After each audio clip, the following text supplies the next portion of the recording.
How's it going, everybody? Welcome back to Vora Motors. I'm AJ Hart, here today with another guide to maintain your ride. Now, if you've had the Emove Touring for a little bit, eventually you're going to need to replace the brakes on it. On our YouTube channel already, there's 2 videos that kind of go over that, but I figured today I was going to go ahead and take those 2 videos, turn them into one, and walk you through it a little bit nicer and a little bit more hands-on. So, let's just go into it. Now, first things first, I don't think that I had necessarily the right tools for the job, but I will say that I was able to get this whole thing done with a dead blow hammer, an adjustable wrench, a set of hex keys, and I used a pair of pliers, but you could probably use a screwdriver or honestly any other small, tight thing used to pry. I'll kind of explain that later when we get to it. But this was all it took. It's a pretty easy fix, it's just a little bit more complicated than you would immediately suspect. Now the first thing that we're gonna have to do is take off the brake line. So this little nut right here, you can actually just finger tighten, twist that off.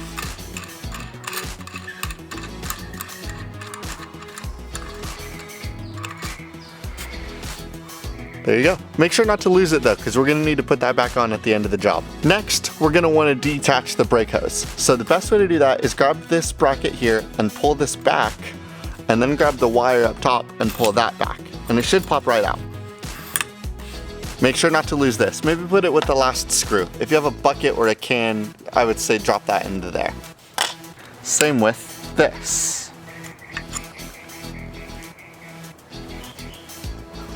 So far we've got 3 pieces taken off.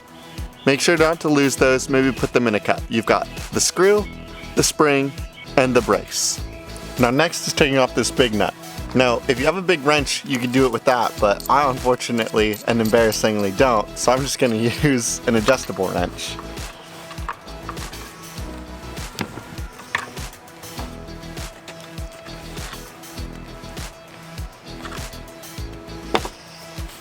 And then on the other side, you're just gonna go ahead and loosen the nut on the opposite side too, because there is one on the other side. There we go. Next, we're gonna take out this screw right here. If you have an Allen wrench, it should be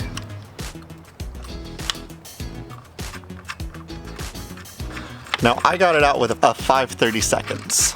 Next, we need to get rid of the lock pin, which is this silver bracket around the rod. So if you just take something and pry it off, there you go. And there is another one on the other side.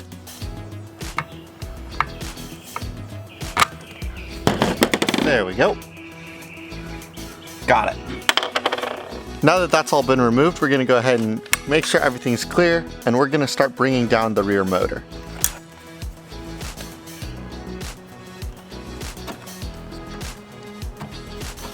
It's gonna be guided by these 2 rods, and if you just grab the brace and push the whole wheel down, it should slide out. Now you notice it got caught here, so I'm gonna lift this side up and turn it a little bit to make sure that this clears, and then bring it down. Alright, and it came down on both sides, which is great. Now the brake line is gonna be being held here, so we're just gonna pull that loose. You want to make sure not to lose anything here. Now don't yank it away, because on the left side it's still connected, so just kind of dropping it down and making sure that it's still held together is going to be the right move. Now, I'm going to take off this washer, and you'll notice here, you can just pull this right off. And there are your brakes. Alright AJ, so now that I have my drum brake here, how would I replace that? All you're gonna wanna do is yank it off. Be careful of your hands there, because if it snapped on my hands, I would have cried like a baby. And then you're ready to put on the new one. So what you're gonna wanna do is take this little rod and put it into the hole on each side. So it kind of looks like this U shape, this little sandwich, or maybe like a mouth. Chomp, chomp, chomp. What you're gonna wanna do is look at the mouth where it's curved and where it's flat. Look at the brake unit where it's rounded and where it's flat. and you're just gonna put the round up top and the flat on the bottom. And you're gonna wanna try to open the mouth at the same time so that those flat ends and those round ends come around this unit.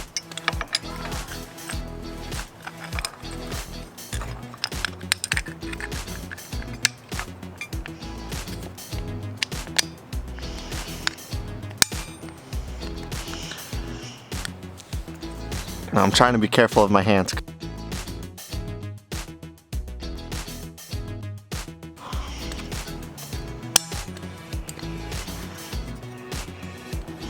Now it's almost there. I'm gonna go ahead and take something and kind of wedge it underneath so that this bottom will sit correctly.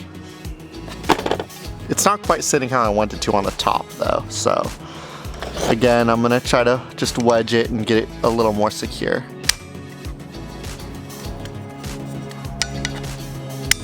There we go. Now it's nice and flush. There's not gonna be too much of a room for error. It was sitting on this little tiny ridge, so that's why I had to take the pliers and kind of nudge it away from that ridge so that it was just hugging the stem. Same with down here. The flat end was kind of cramped against the bottom, so I wanted to grab something and wedge it up and just kind of shove it up so that it was flush against everything. Now, we're ready to reinstall it, just like the way that we took it all off. You're gonna take the whole unit and you're gonna put it back on the wheel. We're gonna take that washer that we had before and we're gonna go ahead and slide that back on there. Then we're gonna go ahead and lift this back up and in.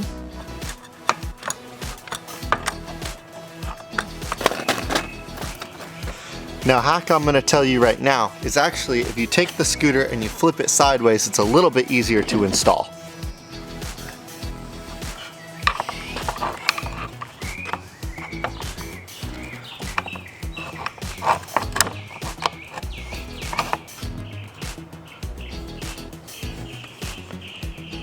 Now you notice I'm having a little bit of difficulty with this bottom side getting in, so I'm going to use a dead blow hammer, which is just a hammer with a little bit of rubber on the end, to try to nudge that into place.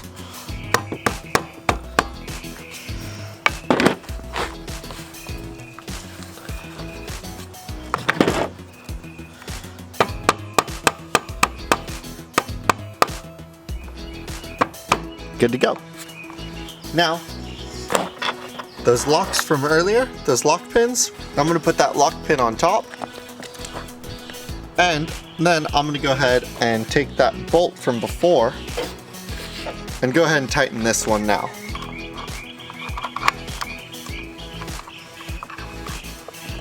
Then we're gonna go ahead and stand it up and put the lock pin on the other side.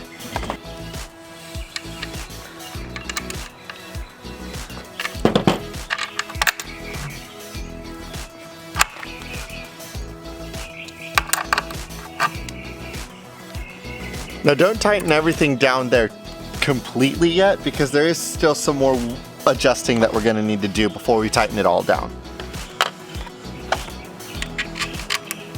There we go. Now I can get this in. So we're just going to go ahead and make that finger tight at first. Then use that Allen wrench and finish tightening that screw down.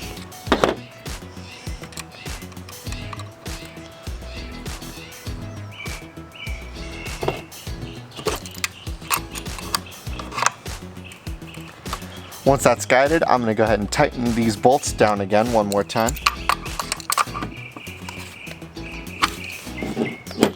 And then we're going to go ahead and tighten down that Allen screw. Now the brake line, I found it easiest to just go ahead and slide the spring up as much as you can. Go ahead and line this up. Pull the brake line. Then take that bolt, put it back through, and then go ahead and feed the brake line back in through it. Then you can pull the spring down and then place it into the little bracket. And then, there we go.